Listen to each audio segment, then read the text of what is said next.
Hai guys, jumpa lagi. Kali ini kita akan membahas beberapa contoh saja elemen pengikat bangsa dan negara. Hal ini juga berkaitan dengan masalah konflik bahasa Indonesia dan bahasa Melayu Malaysia. Yuk langsung saja kita simak videonya ya.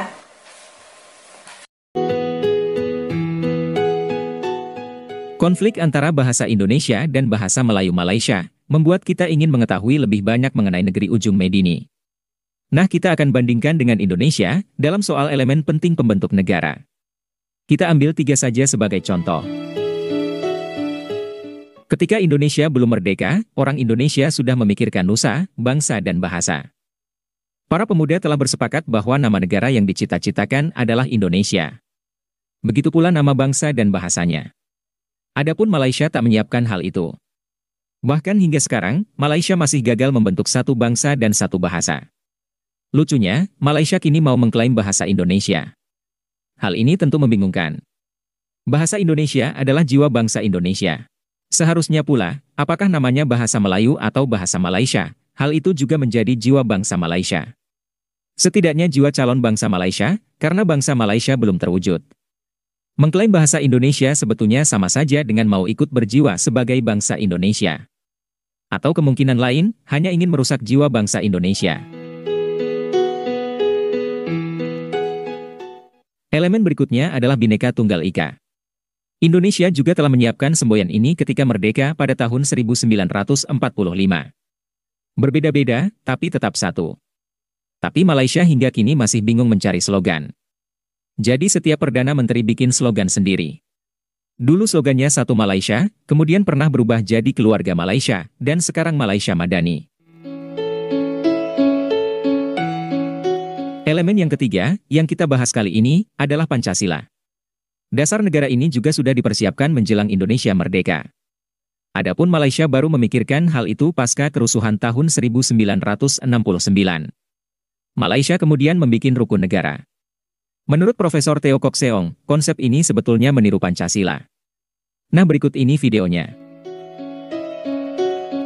Rukun negara tak dapat dinafikan, kita tiru dari Indonesia Pancasila itu.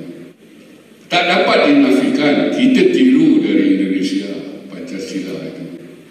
Tetapi bezanya di sana dihayati, dijiwai, di sini dihafal saja. Baca ikrar macam tadi, up, tangan up. Bila nak turun pun up juga. Itu beza. Jadi rukun negara setelah 50 tahun tak ada apa benda. Tak ada kesan. Sebab ia tidak pernah ada kurikulum. Perlu ada kurikulum.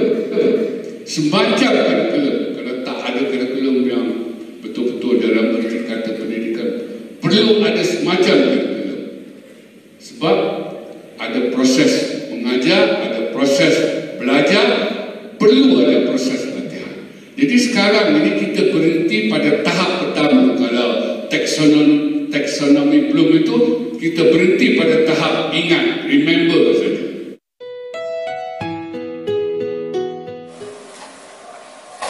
Itulah guys, tampak sekali perbedaan negara Indonesia dan Malaysia dalam proses pembentukannya.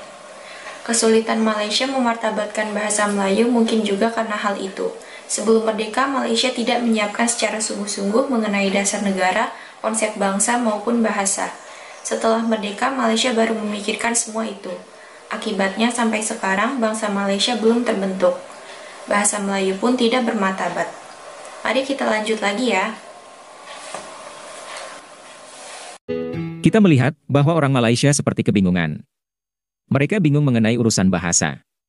Mereka bingung juga membentuk satu bangsa Malaysia. Akibatnya pula mereka suka main klaim. Ketimbang main klaim, mungkin kaum Melayu Malaysia lebih baik menggunakan bahasa Indonesia saja. Tapi namanya jangan diubah jadi Melayu. Kalau perlu gunakan pula Pancasila dan Bhinneka Tunggal Ika. Apalagi, hingga detik ini pun Malaysia masih gagal melaksanakan rukun negara. Video berikut menggambarkan hal itu.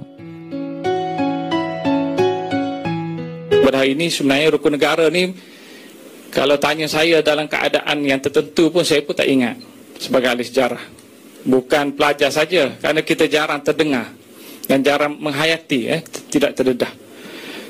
Dan perpaduan itu sendiri pun kita menghadapi masalah. Secara jujurnya kita terpaksa mengakui dalam proses sejarah yang panjang ini perpaduan kita tidaklah sebagus mana pun. Dia tidak diselesaikan. Masa kita dalam mencapai kemerdekaan itu, proses bangsa pun tak terbentuk.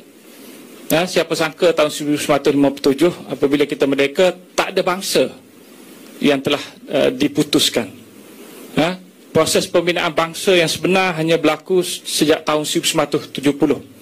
Setelah berlakunya peristiwa 13 Mei 1969 yang menyebabkan pemimpin negara, ahli politik pada masa itu duduk semeja untuk berfikir tentang bagaimana nak menyelesaikan masalah kebangsaan ini yang agak bercelaru pada masa itu.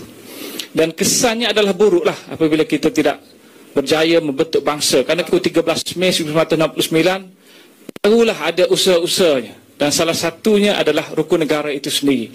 Dia dibentuk khusus untuk menangani ataupun untuk mengelakkan daripada berulangnya tragedi yang pahit dan hitam itu. Rukun negara yang diperkenalkan sejak tahun 1970 dibentuk dengan hasrat menjadi ideologi dan sandaran pada pembentukan sebuah bangsa yang berpegang teguh kepada 5 cita-cita dan prinsip yang ditegakkan, iaitu kepercayaan kepada Tuhan, kesetiaan kepada raja dan negara, keluhuran perlembagaan, kedaulatan undang-undang, kesopanan dan kesusilaan. Namun selepas lebih 5 dekad ia diisytiar, dibentuk rukun negara, dilihat sampai kini tidak mencapai matlamatnya. Ada berlaku keadaan-keadaan yang menunjukkan bahawa dari segi perpaduan sikap patriotik tidak begitu kental dalam diri kita dan sebahagian besar rakyat Malaysia. Dan prejudis kita sesama kaum menampakkan dengan jelas bahawa rukun negara tidak benar-benar dihayati. Walaupun aktiviti lafaz ikrar baru tadi kita lalui diwajibkan di sekolah-sekolah, tapi kita hanya angkat tangan dan sebut saja. Malah kalau kita baca dalam akhbar pada hari ini, kita tengok dalam Google, kita tengok tentang tajuk rukun negara, yang negatif saja yang timbul. Yang positif itu tak timbul sangat. Contohnya, saya ambil ni. Rukun negara tidak dihayati. Kita seakan berjalan dalam tidur. Rukun negara perlu dipraktik bukan sekadar dilafaz. Rukun negara doktrin yang semakin dilupakan. Dan benarkah rukun negara ini sudah mati?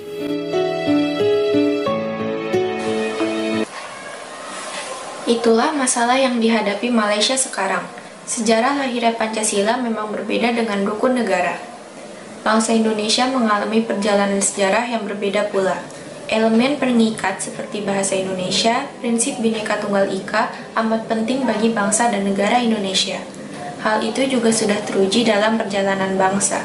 Itu sebabnya orang Indonesia akan mati-matian pula mempertahankannya, termasuk nama bahasa Indonesia. Terima kasih sudah menonton video kami. Sampai jumpa lagi.